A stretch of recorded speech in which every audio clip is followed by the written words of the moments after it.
We're looking at number 5 on that multiple choice practice review worksheet.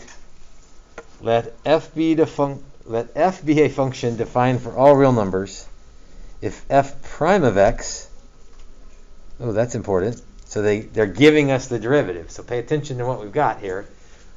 Probably means we won't have to take a derivative. F prime of x is that thing. Then f is decreasing on the interval. Okay, so decreasing intervals, that sounds like a number line situation, where I'll put the critical points on there and see where it's increasing and decreasing. And my critical points are where f prime is 0 or undefined. And usually this means now go take a derivative and set it equal to 0. But I don't know, it's tricky almost because it's easier. Like they've done one of the steps for you. Like here's the derivative.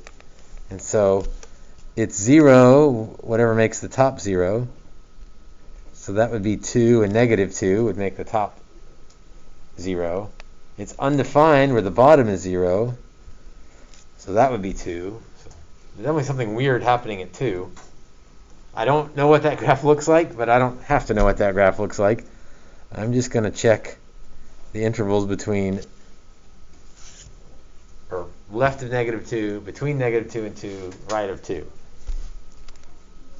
And see what happens. Oops, I don't need 4. I mean, I guess I could use 4. It wouldn't matter. If I'm thinking f is decreasing, that means I want to check them into f prime. Although I guess that's less of an issue for this one because there's no other equation for you to check them into.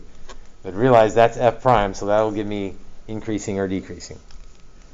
So negative 3. So 4 minus, oh, the top's always going to be positive because it's absolute value. So I don't guess I have to get too detailed into that. Top's positive.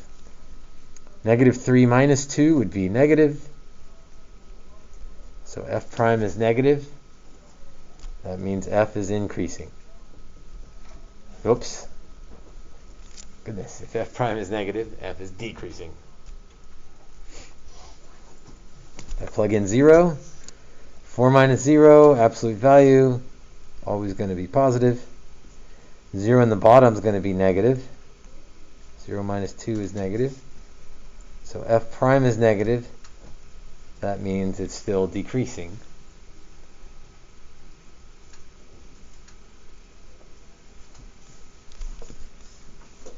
If I plug in 3, let's see, 4 minus 9, but absolute value makes it positive again. 3 minus 2 is positive. Positive over positive is positive.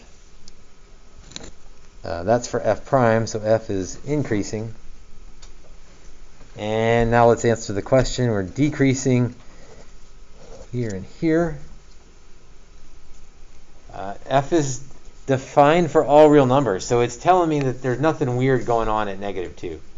So, well, there may be something weird going on, but it's continuous, it's connected, and so it decreases all the way from negative infinity up to 2 is where it is decreasing.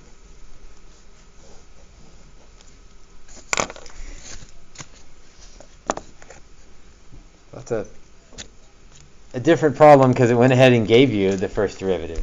First derivative is a little bit weird, but that's okay. You didn't have to take a derivative. It gave you directly what you needed.